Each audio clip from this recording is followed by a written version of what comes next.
Hey, good morning. Happy Tuesday. It's Daryl here. It is bright and freaking early, man. It's 3 a.m. here in Connecticut on the East Coast. Okay, I'm going to do this video before I change my mind. This is one of those videos that's kind of personal. I didn't even think about talking about this till this morning.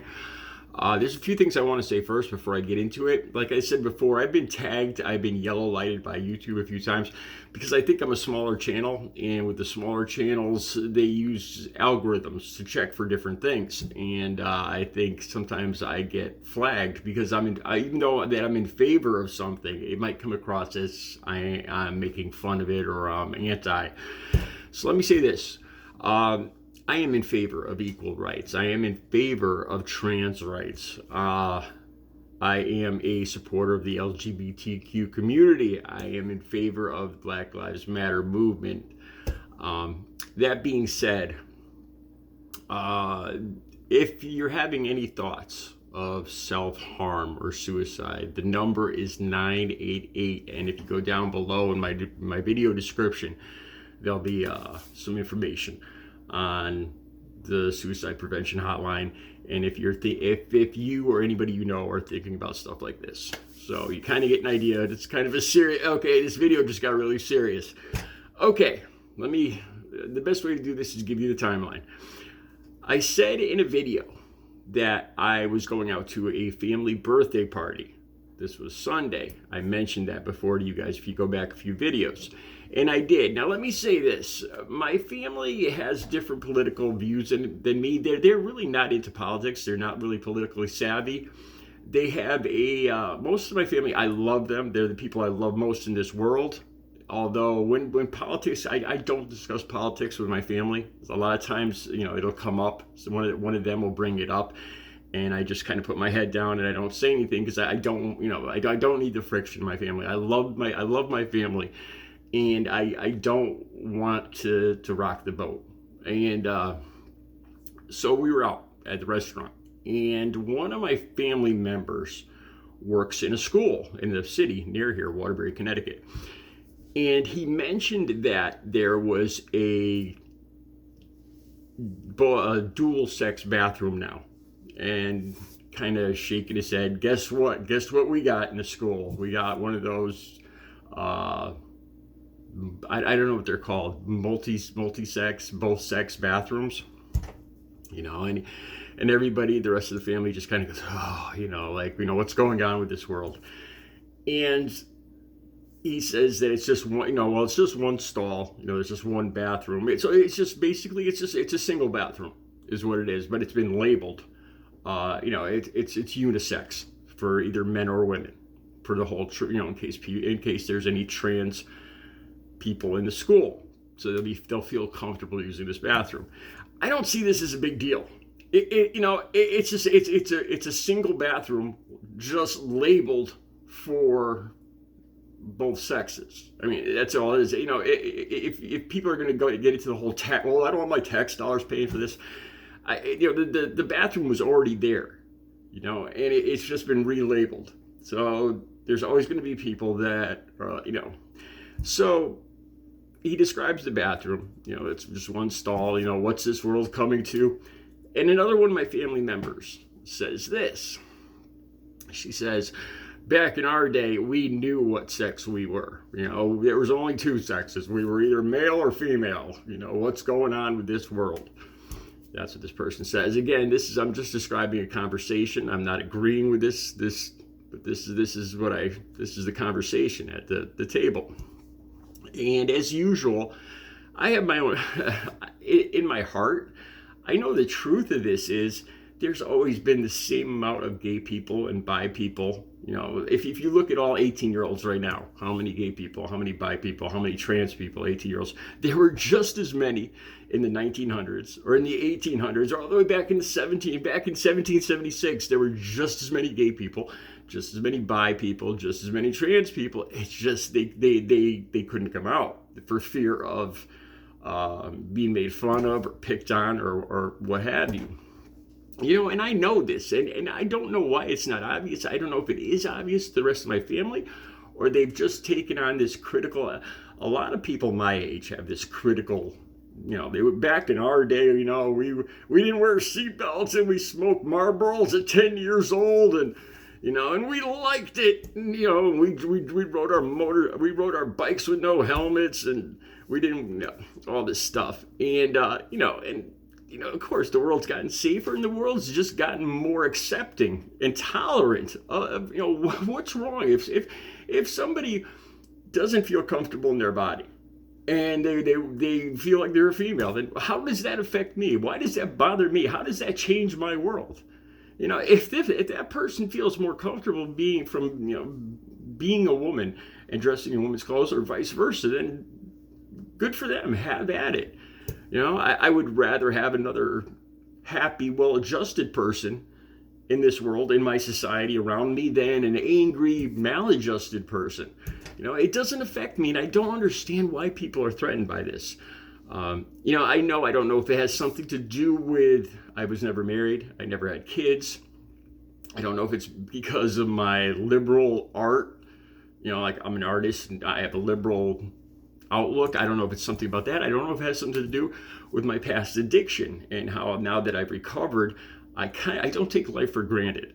I'm much more open-minded, and I have a more tolerant view of the world, I think, in the last 17 years since I've been clean and sober. I don't know. I don't know if it's one of those things. I don't know if it's all of those things. But a lot of people my age are like my family, where they're just like, back in our day, they talk like it's a fad. Like, this is just a fad. Kids these days are just going, girls these days are just dressing as guys and being changed physically just because it's a fad. And in my head, I know that that's nonsense. It doesn't make any sense. There's always been the same amount of gay people, bi people, trans people, throughout all of history, for the last 100, 200 years. It's just, so the conversation ended right there. But just yesterday morning, it stuck in my head, and I started to think about back, how was it back in my high school? And I remember this one incident, or a series of incidents, and I want to talk about that, and that's why I gave you guys the number for the suicide prevention number. I knew I moved into this in different circles in high school. I was in mostly accelerated classes, like the top level classes, but I also used and hung out with the partiers, or with the jean jacket wearing crowd.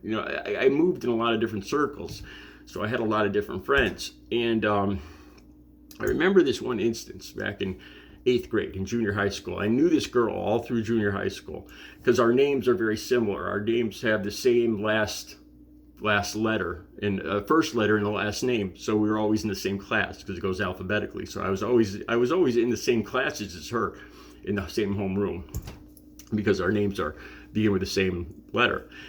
And back in high school, I still remember this one. She was a tomboy. She's what we used to call a tomboy back then. Now I know she was probably gay, and she was probably what we would determine trans today. But she couldn't be back then. And I remember one of these very first incidents I remember back in a gym class. She was behind me, and we were waiting to play dodgeball or something. And she was in line right behind me. And I turned around and started talking to her. Like I said, she had her hair cut short, and she wore like flannel shirts and guys' clothes, and she looked like a boy. And back then, it was just called a tomboy. And I remember she got picked on a lot. I remember the girls were mean to her, the guys were mean to her, and I had started using and started hanging out with that crowd, and that's kind of how I got to be friends with her, because she had started messing around with substances too. And we were talking, and I turned around and talked to her, and I looked at her hand, the back of her hand, and it had cuts, like razor cuts all over her hand. And I'm like, what happened to your hand? I just remember the fear and the shock.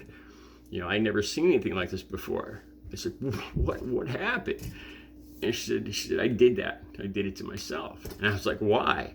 And she said, because it's cool. I don't even remember. I think, it was just a nonchalant answer, and I don't even remember, but I was shocked, and I was scared of her at that point. Now I understand. Now I know what that's all about.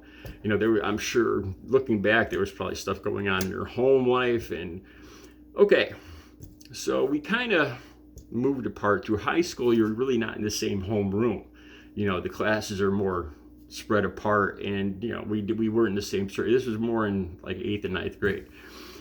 And I lost track of her. After high school, I remember reading in the paper she had committed suicide. She drove this little green Gremlin, this old beat up car, and you know, she was whenever I saw her driving around town, she was the only person in it. Like she had no friends in the car or anything, you know. And it was this old beat up car, and I'd see her, and I'd wave and everything. And I always felt for her. And I read in the paper that she had committed suicide. This is all a true story, right out of high school. And it went on to describe how there was a hose in the exhaust pipe going into the car, into the window, and the windows were blocked up. And you know, I think about now, you know, being more accepting and tolerant. You know, I'm just guessing here. I'm speculating. I don't know what was going on in her home life. I don't know for sure if she was bi or gay or trans or whatever. But I know she didn't fit in anywhere. I know people were very intolerant and mean to her, and I know what happened to her. If it was at all because people were intolerant to her, I don't know. I don't know what was going on in her home life. But I do remember, you know, she didn't fit in, and the way she was treated among people my age back then. You know, and if these are the choices, you know, now with unisex bathrooms where people are accepted for who they are, or what happened to back then, I would gladly take the way things are now than to have anybody go through what I saw that girl go through back when I was younger. I hope that made some sense to you guys. Like I said, I love my family. People have different views. Sometimes people don't think things all the way through, or don't want to, or are scared of different ideas that they don't understand. All right, I'll be back later with another video. I hope this made some sense to you guys. I'll be back later. You guys have a good Tuesday.